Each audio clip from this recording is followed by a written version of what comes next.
اللہ الرحمن الرحیم۔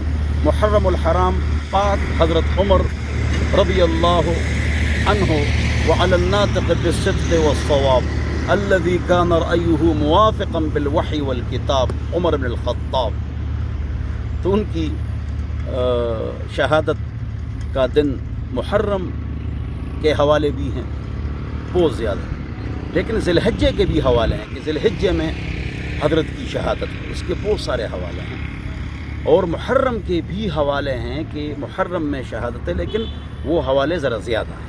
بہرحال ہمارے لیے جو اس میں سبق ہے وہ کیا ہے، عمر ان کی کیا خصوصیات ہیں، تو ان کی خصوصیت میں سے ایک خصوصیت تقریباً 9 پاکستانوں پر انہوں نے حکومت کی، 9 پاکستانوں پر۔ دوسری حضرت کی خصوصیت یہ ہے کہ یورپ، امریکہ وغیرہ میں، بلکہ یورپ میں بعض ممالک میں دودھ ملتا ہے، اس پر لکھا ہوتا ہے عمرین لا، یہ حضرت عمر کی لا ہے، اس وجہ سے ہم دودھ دے رہے ہیں۔ اسی طرح حضرت عمر رضی اللہ عنہ نے رجسٹریشن، باؤنڈریز ناپنا، پولیس، فوج، گزارہ الاؤنس، بیواؤں کی امداد، وہ سارے مطلب یہ ہے کہ انہوں نے ایسے کام کیے ہیں کہ اندرا گاندھی کو کہنا پڑا کہ میرے نزدیک بہترین حکمران وہ حضرت عمر ہے۔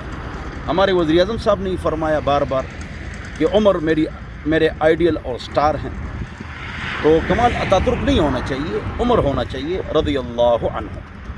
تو ان کی خصوصیات میں سے ایک خصوصیت یہ بھی ہے کہ 25 ایسے مشورے عمر نے حضور کو فرش پر دیے کہ عرش سے وہ آیتیں بن کر اتری، 25 آیات خاص طور پر، تفسیر میں نہیں جاتا ہوں۔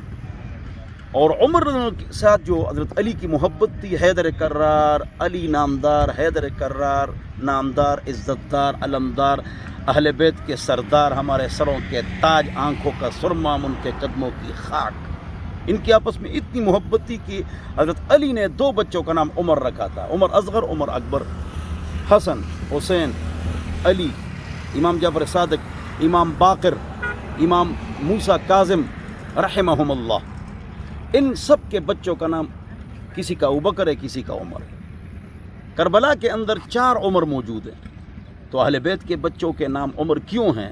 عمر سے محبت، علی نے بیٹی عمر کو دے دی رضی اللہ عنہم، ان سے بچہ پیدا ہوا، اور وہ جب حضرت عمر کی شہادت ہوئی، وہی بچہ حضرت علی حیدر کرار ساتھ لے گئے کوفہ۔ تو ان کی آپس میں محبت تھی، الفت تھی۔ علی حیدر کرار نے ابوبکر، عمر، عثمان کی پیچھے نماز پڑھی، جی، ان کے ہاتھ پر بیعت کی، جی، اور ان سے محبت کی، جی، ان کو رشتے دیے، جی، ان سے رشتے لیے، جی، اور اس کے ہاتھ پر محبت سے، پیار سے، دل سے بیعت کی، جی، اس کے ساتھ مل کر کھانے کھائے، جی، کوئی اختلاف نہیں تھا۔ جو مشاجرات صحابہ ہیں تو وہ اجتہادی موقف ہے، کرسی اور مفاد کی جنگ اس کو کہنا، یہ کیا ہے؟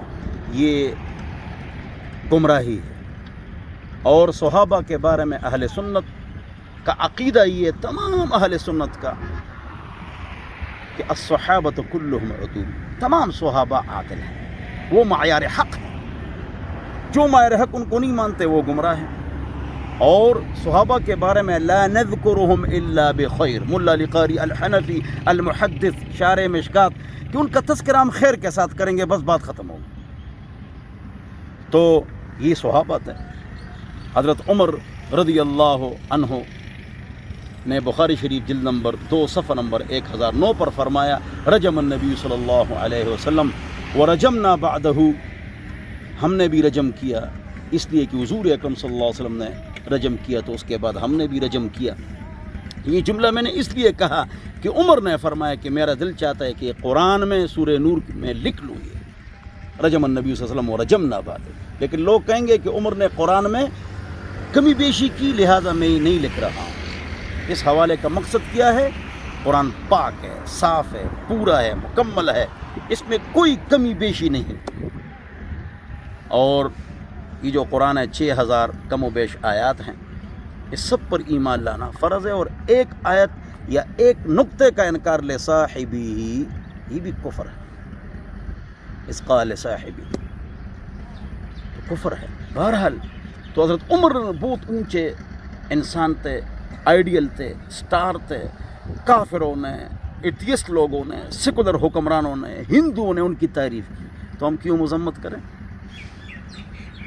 ہم کیوں ان کے خلاف غلط باتیں کریں؟